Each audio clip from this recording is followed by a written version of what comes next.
दोस्तों धरना निरंतर चल रहा है और अपनी मांगों को लेकर धरने पे जरूर आइए। बहुत जल्द हम लोगों की मांगे पूरी होने वाली हैं। 2-3 दिन में सारी चीजें आपके पास होने वाली हैं, इसलिए ज्यादा से ज्यादा संख्या में आइए, क्योंकि संख्या दिखाना बहुत जरूरी है। इसलिए ज्यादा से ज्यादा संख्या में आइए और इस वीडियो को शेयर करिएगा, चैनल को सब्सक्राइब करिएगा। आगे हम आपको दिखाते हैं। धन्यवाद साथियों।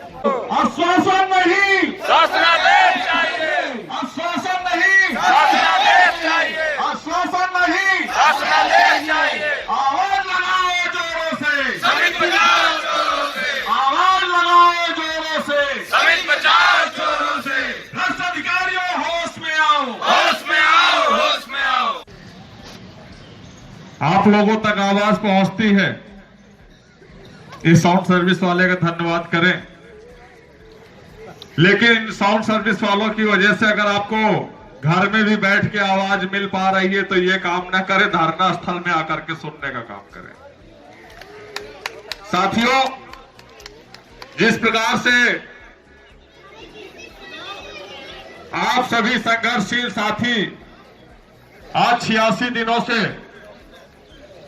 निरंतर 18 दिसंबर से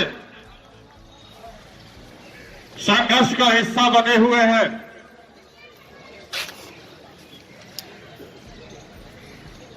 आज सभी साथी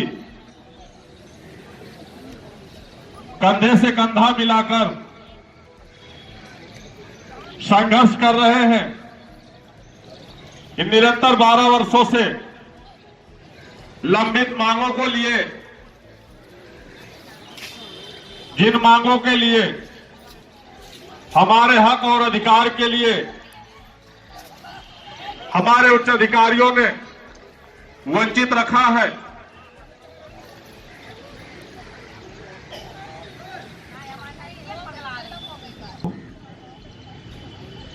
साथियों,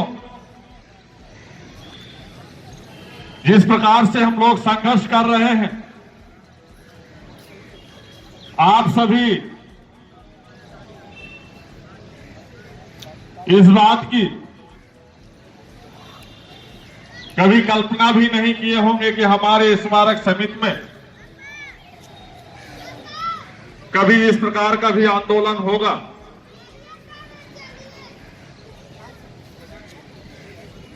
अब आंदोलन हुआ है, जंग छेड़ ही दी है,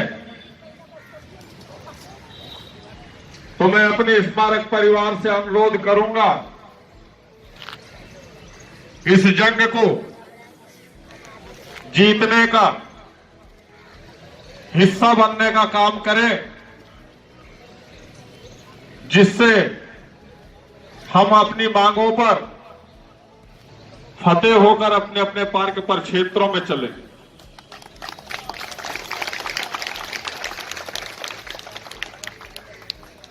आप लोगों के माथों की लकीरें बता रही हैं कि आप लोग काफी चिंतित हैं और हम भी चिंतित हैं। ऐसा नहीं है कि हम चिंतित नहीं हैं। यह जो संघर्ष है, संघर्ष के दौरान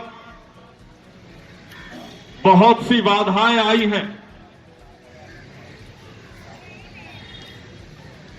जो आप लोगों ने सोचा भी नहीं होगा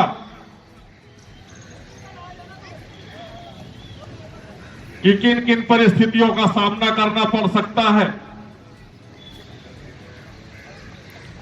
जितनी भी बाधाएं आई हैं, चाहे वो छोटी रही हो या बड़ी रही हो, हमारा स्मारक समिति का परिवार इतना सीधा है कि उसको एक स्पष्टीकरण भी मिल जाता है तो सबसे बड़ी बाधा उसको नजर आती है कि ये पहाड़ जैसा एक स्पष्टीकरण दे दिया है, उसमें ही परेशान हो जाते हैं, डर जाते हैं।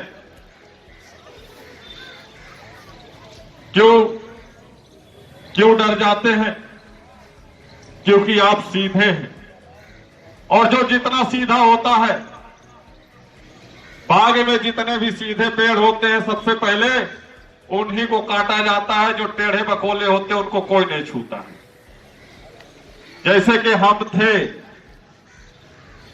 छुआ लेकिन इस संघर्ष के दौरान छूने का प्रयास किया है। लेकिन उन्होंने छुआ है, तो इस बात को भी मैं आप सभी को आश्वस्त करा दूं कि छूने का जो दुस्साहस किया है उन पर हम खरे उतरेंगे। आप लोगों की सारी मांगे पूरी करवाई जाएंगी। आप लोगों के एकता का संदेश देखने को मिला लोक बंधु हॉस्पिटल में। जिस दिन हमारे ब्रजमोहन भाई का देहांत हुआ, आकस्मिक मृत्यु, उच्च अधिकारियों के द्वारा जो हत्याएं की गई हैं, उस दिन भी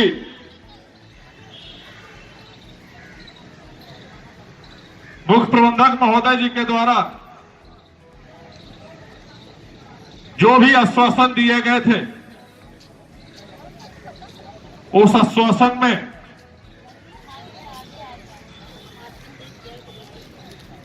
हमारे आश्रित परिवार को तब तक के लिए, जब तक स्मारक समिति के आश्रित परिवार का शासनादेश नहीं लागू हो जाता है, उस स्थिति में लखनऊ विकास प्राधिकरण में आउटसोर्सिंग के माध्यम से उनकी शिक्षा के अनुसार उनको सेवा का लाभ दिया जाएगा।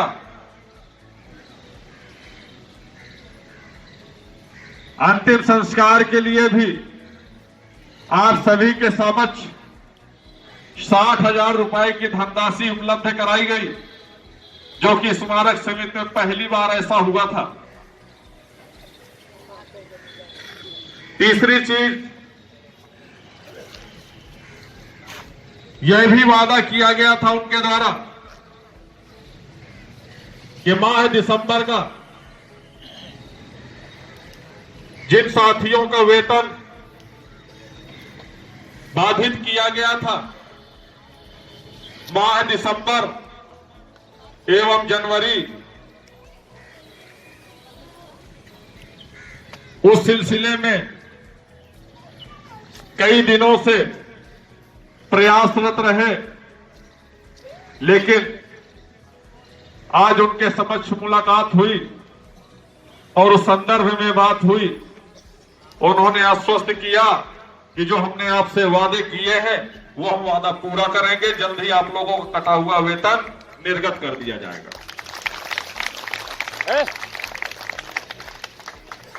और भी चीजें हैं जो कान योजना के तहत चलाई गई, उस सिलसिले में भी निरंतर प्रयासरत हैं हम सभी। आप खुद ही देखे होंगे कि हम लोग सारा दिन थे ही नहीं। उसको न छू। तो उस कान योजना के तहत हमें पार्क परिक्षेत्रों का थोड़ा सा भ्रमण भी करना था। कर्मचारी साथियों को जगाना भी था, जो सोए हुए थे उनको यह भी बताना था कि आज हमारी स्थिति उस स्तर पर पहुंची है तो किनके लिए पहुंची है? आप सभी साथियों के लिए पहुंची है। आज आप अपने अपने पार्क परिक्षेत्रों में अपनी नौकरी को सेफ करते हुए, परिवार को सुरक्षित करते हुए पूर्ण रूप से ड्यूटी कर रहे हैं। तो यह संदेश अच्छा नहीं है, क्योंकि जो हमने खुले मंच से ऐलान किया है कि यह धरना निश्चितकालीन चलेगा और तब तक चलेगा, आश्वासन नहीं, हमें शासनादेश चाहिए। तो आप सभी अपने पदी दायित्वों का निर्वहन करते हुए संख्या बल बढ़ाने का काम करें, तो उन साथियों ने भी इस बात को स्वीकारा कि हम अधिक से अधिक संख्या बल में धरना स्थल पर उपस्थित होंगे। हम आप सभी की बीच से जो साथी हमारे ही बीच उपस्थित रहे और असमय उनका आकस्मिक निधन हुआ, उन साथियों के लिए भी इसी मंच पर हमारे द्वारा संकल्प लिया गया है कि तब तक यह संघर्ष जारी रहेगा जब तक उनके आश्रित परिवार को, बेटी को, बेटे को या पत्नी को उनको नौकरी नहीं प्राप्त हो जाती है, तब तक यह संघर्ष जारी रहेगा। हम और किन्हीं मांगों पर तो समझौता कर सकते हैं,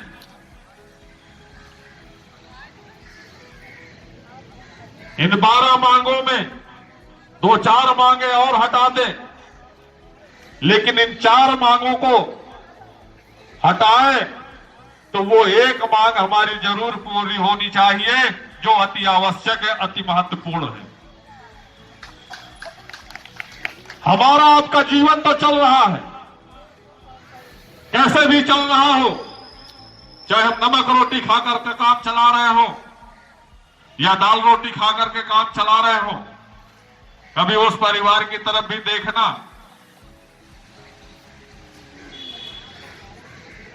जिसके लिए 2 वक्त की रोटी भी जुटा पाना,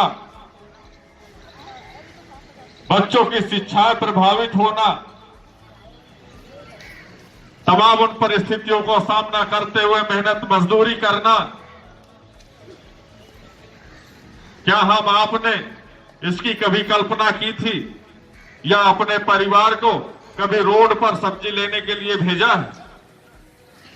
नहीं भेजा ना आप लोगों ने।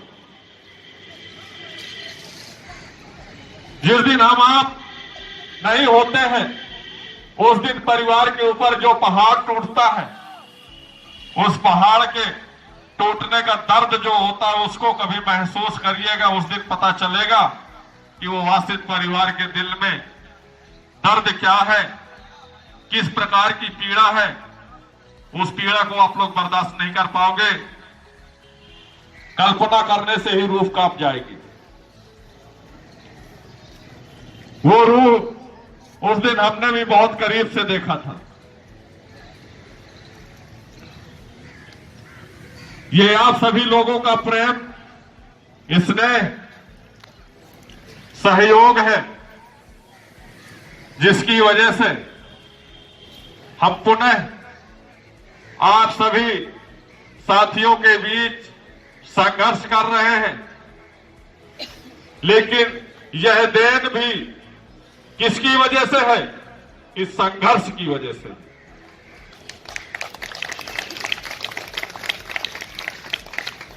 अब यह आवाज लखनऊ विकास प्राधिकरण के गेट नंबर 2 में यह बात जरूर कही गई थी, अगर आप लोगों को याद हो, कि स्मारक समिति में जब जब आवाज उठाई गई है और जिसने भी आवाज उठाई है उसकी आवाज को दफन करने का काम किया है, उसको सस्पेंड किया गया है, बर्खास्त किया गया है, स्थानांतरण किए गए हैं नोएडा बादलपुर।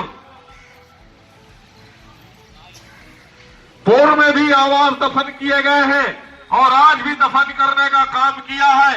लेकिन हमने उसी दिन प्रण किया था कि जो अब आवाज उठाएगा, हमारी आवाज तो बाद में दफन होगी, पहले उसकी आवाज दफन करने का काम करेंगे।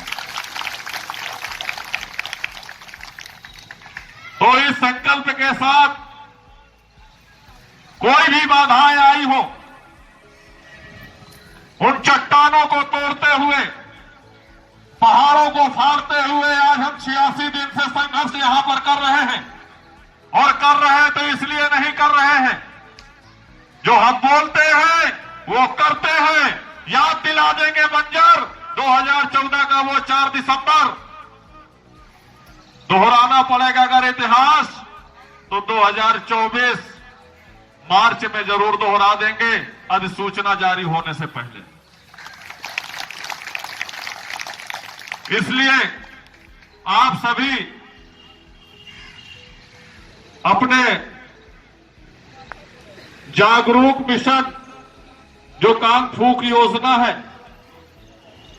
उस कान फूंक योजना को बेहतरीन तरीके से, गोपनीय तरीके से सफल बनाने का काम करें, क्योंकि जो आपकी कान योजना है वो शासन में बहुत बड़ी हलचल मची हुई है। शासन में सभी परेशान हैं। ये जो लास्ट कान योजना थी,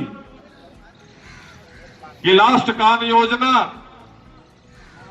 में चल क्या रहा है, आखिरकार किस दिन ये माननीय मुख्यमंत्री महोदय जी के आवास आने वाले हैं, इनकी फाइलें जल्दी जल्दी चलाओ और निर्गत कर दिया जाए इनके शासनादेश।